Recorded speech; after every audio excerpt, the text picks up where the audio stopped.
नमस्कार मित्रों, आप सभी का आपके अपने चैनल मीरा भक्ति धारा में एक बार फिर से बहुत बहुत स्वागत है। कामना करते हैं कि आप और आपके परिजन सभी स्वस्थ होंगे। आज का यह अध्याय अत्यंत अद्भुत और चमत्कारिक होने वाला है। आज के अध्याय में हमने कुछ ऐसे अद्वितीय तथ्य प्रस्तुत किए हैं जिन्हें सुनकर आपके जीवन की कई समस्याओं का समाधान सहज रूप से आपको स्वयं ही प्राप्त हो जाएगा। ये तथ्य दिव्य अनुभव की तरह कार्य करेंगे जो आपको सकारात्मक दिशा और सुकून प्रदान करेंगे। बाबा नीम करोली महाराज की कृपा स्वरूप ये सभी तथ्य आपके लिए अत्यंत महत्वपूर्ण साबित होने वाले हैं। इसलिए कृपया इस क्रमांक को पूरा अवश्य देखें। तो आइए प्रारंभ करते हैं आज के इस दिव्य और प्रेरणादायक अध्याय को। बाबा नीम करोली महाराज जी अपने अनन्य भक्तों से कहते हैं कि जब भी जीवन में कोई परेशानी आए उसका समाधान मुझ में ढूंढो।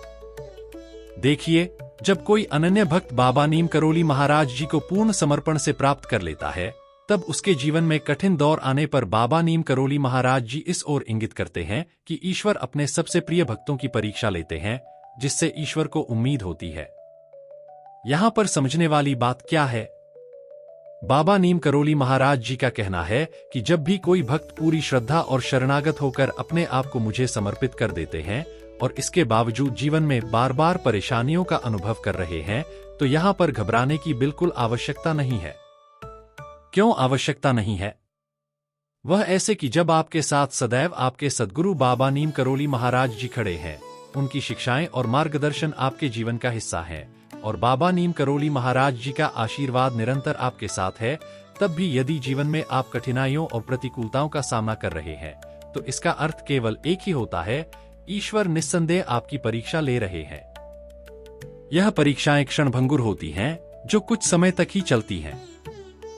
जैसे ही यह समय बीतेगा, ये कठिनाइयां आपके जीवन से पूरी तरह ओझल हो जाएंगी। और ईश्वर परीक्षाएं क्यों लेते हैं? आइए अब इस पर चर्चा करते हैं। जैसा कि मैंने आपको प्रारंभ में बताया, ईश्वर को जिन अनन्य भक्तों से बहुत अधिक अपेक्षाएं होती हैं, ऐसे भक्तों को स्वयं ईश्वर ही तैयार करते हैं। यहाँ तैयार करने का आशय यह है कि ईश्वर जो भी कठिनाइयां और विभिन्न विपरीत परिस्थितियां आपके जीवन में भेज रहे हैं, उनका उद्देश्य है कि वे आपको मजबूत बनाएं। इसलिए ईश्वर आपसे चाहते हैं कि आप इन परिस्थितियों से बाहर निकलकर दिखाएं। यह विपरीत समय न केवल आपके धैर्य की परीक्षा है, बल्कि यह आपकी आंतरिक शक्ति को पहचानने और उसे विकसित करने का अवसर भी है। ईश्वर आपके संघर्षों के माध्यम से आपको आत्मज्ञान और आत्मविश्वास प्रदान करना चाहते हैं, ताकि आप और भी सक्षम बन सकें। यह आपको सिखाने के लिए जीवन में आया है, न कि आपको परेशान करने के लिए। और मैं आपको अपने व्यक्तिगत अनुभव से यह कहना चाहूंगा कि जो भी अनन्य भक्त बाबा नीम करोली महाराज जी की शरणागत हैं, जो भक्त बाबा नीम करोली महाराज जी की शिक्षाओं का अनुसरण करते हैं और उन पर अटूट विश्वास रखते हैं, उनके जीवन में जब भी परेशानी आती है, तो उन्हें मुस्कुराते हुए हर चुनौती का सामना करना चाहिए। यदि आप अपने अनन्य गुरु पर विश्वास करते हैं, बाबा नीम करोली महाराज जी के प्रति यह विश्वास और अनुशासन ही आपको कठिनाइयों का सामना करने की शक्ति देते हैं। मुस्कुराते हुए समस्या का सामना करना आपके भीतर की शक्ति को उजागर करता है और यह दिखाता है कि आप अपनी आस्था और धैर्य के साथ हर परिस्थिति को पार कर सकते हैं। क्योंकि आप बाबा नीम करोली महाराज जी की शिक्षाओं से भली भांति अपने जीवन को बहुत ही अच्छे से कठोर स्थिति से तैयार कर चुके हैं, तो फिर आपको घबराने की कोई आवश्यकता नहीं है, क्योंकि आपके सद्गुरु ने आपको सभी मार्गदर्शन दिए हैं कि किस परिस्थिति में कैसे निकलना चाहिए। मैं आपको यह विश्वास दिलाता हूं कि यह समय, जो आपको बुरा दौर लग रहा है, वास्तव में आपके जीवन का सबसे सुनहरा समय साबित होगा। वो कैसे? क्योंकि ईश्वर बार बार आपको ठोकरें इसीलिए दे रहे हैं ताकि आपका स्वयं पर विश्वास अडिग हो सके।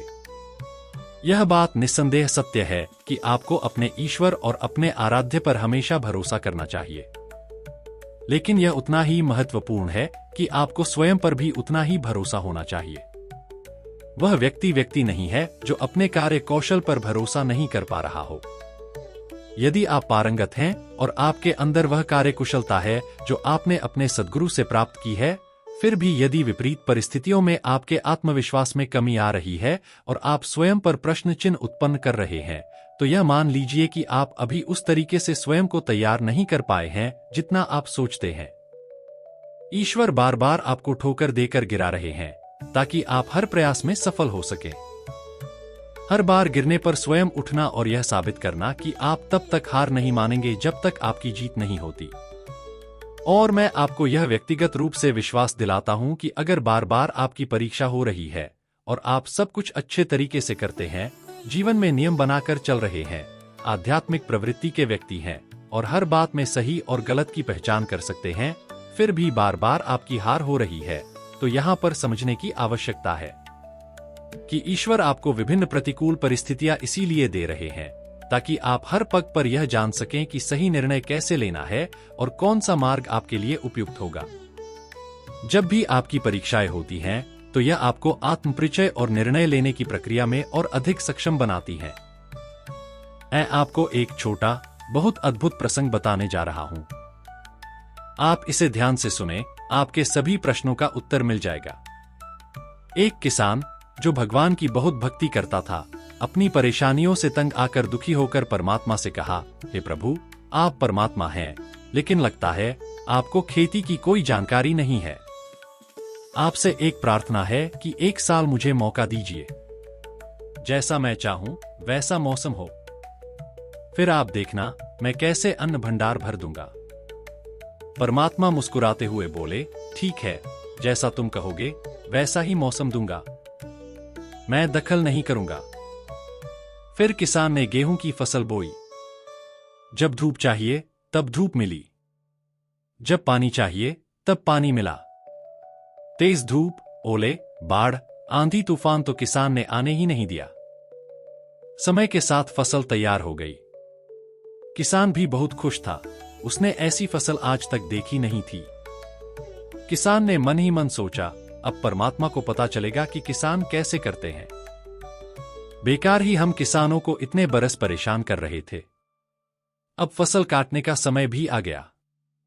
किसान बड़े खुशी से फसल काटने गया। जैसे ही फसल काटने लगा, एकदम से सिर पर हाथ कर बैठ गया। गेहूं की एक भी बाली के अंदर गेहूं नहीं था। सारी बालियां अंदर से खोखली थीं।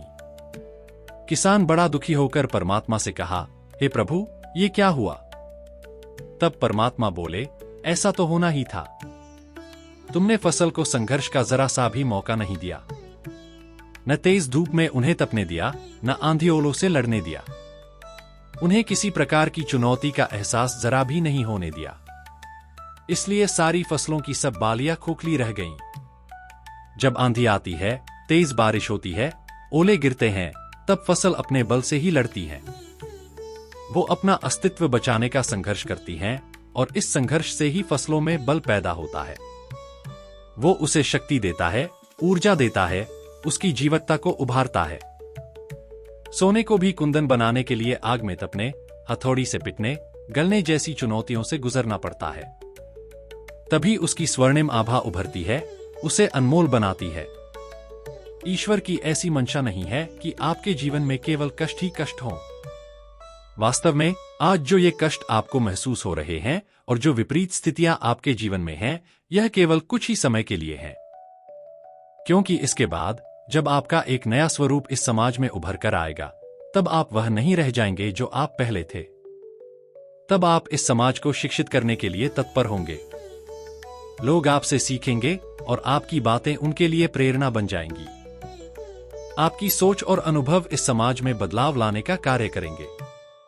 लोग आपको जानेंगे और आपकी बातों पर विश्वास करेंगे, क्योंकि आप उस मनुष्य के रूप में सामने आएंगे जो जीवन के सही मायने को समझता है। तो यह सब कुछ प्राप्त करने के लिए आज जो यह थोड़े समय के लिए क्षणिक कष्ट आपके जीवन में दिखाई दे रहा है, उससे बिल्कुल भी व्याकुल मत हो जाइए। ज्यादातर लोग इसी परीक्षा में गलती कर बैठते हैं कि वे इन परीक्षाओं को अपना प्रारब्ध या भाग्य समझने लगते हैं, जबकि वास्तव में भाग्य तो स्वयं आपके हाथों में है। अगर आप अपने करकमलों से हमेशा अपनी कार्यकुशलता के द्वारा जीवन में सटीक कार्य कर रहे हैं, तो फिर भला जीवन में कैसे कुछ गलत हो सकता है? कैसे आप इस समाज में हार को स्वीकार कर सकते हैं? क्योंकि हार स्वीकार करना तब मुश्किल होता है जब किसी के जीवन में सद्गुरु का साथ न हो। लेकिन आपके साथ तो महागुरुओं के भी महागुरु श्रद्धेय बाबा नीम करोली महाराज जी का अमूल्य आशीर्वाद जुड़ा हुआ है। उनकी छत्र छाया में आपका जीवन व्यतीत हो रहा है, इसलिए किसी भी प्रकार का कष्ट आपको डिगा नहीं सकता। यह बुद्धि भी, यह सन्मति भी बाबा नीम करोली महाराज जी आपको प्रदान करते हैं, क्योंकि एक सद्गुरु का कार्य यही होता है कि वह अपने अनन्य भक्त की हर प्रकार से परीक्षा लेकर उसे एक पारंगत जीवन प्रदान करे और इस समाज के लिए एक नए शिक्षक को तैयार करे। जिस दिन आप एक अनन्य भक्त के साथ साथ एक बहुत ही विशिष्ट शिक्षक बनकर जीवन में शामिल होंगे, तब आप पाएंगे कि जीवन के सही मायने आपके वाक्य, आपके विचार, आपकी वाणी और आपकी उपस्थिति ही सब कुछ तैयार करके देगी। ये सभी तत्व मिलकर न केवल आपके जीवन को संपूर्णता प्रदान करेंगे, बल्कि दूसरों को भी शीतलता और सुकून का अनुभव कराएंगे। तो इसलिए इस जीवन को व्यर्थ मत जाने दीजिए, क्योंकि जीवन को सही मार्ग पर लाने के लिए ज्ञान की आवश्यकता है। ज्ञान को प्राप्त करने के लिए एक सच्चे सद्गुरु की आवश्यकता होती है, और एक सच्चे सद्गुरु से जुड़ने के लिए अनन्य भक्ति आवश्यक है। तो यह था आज का अद्भुत और दिव्य अध्याय। आशा करता हूं कि यह अध्याय आप सभी के लिए अत्यधिक लाभकारी हो और आज के अध्याय के माध्यम से अवश्य ही आप कुछ सीख पाए होंगे। इसी कामना के साथ विदा लेने का समय भी आ गया है। विदा लेने से पहले समय है प्रार्थना का। यही प्रार्थना करना चाहूंगा कि बाबा नीम करोली महाराज जी सभी को सन्मति और सद्बुद्धि की प्राप्ति कराएं। इस संपूर्ण सृष्टि का, इस संपूर्ण लोक का कल्याण हो। इसी कामना के साथ विदा लेता हूं। मिलते हैं अगले अद्भुत और दिव्य अध्याय में। तब तक के लिए जय श्री राम, सीताराम, जय हनुमान, जय जय बाबा नीम करोली महाराज जी।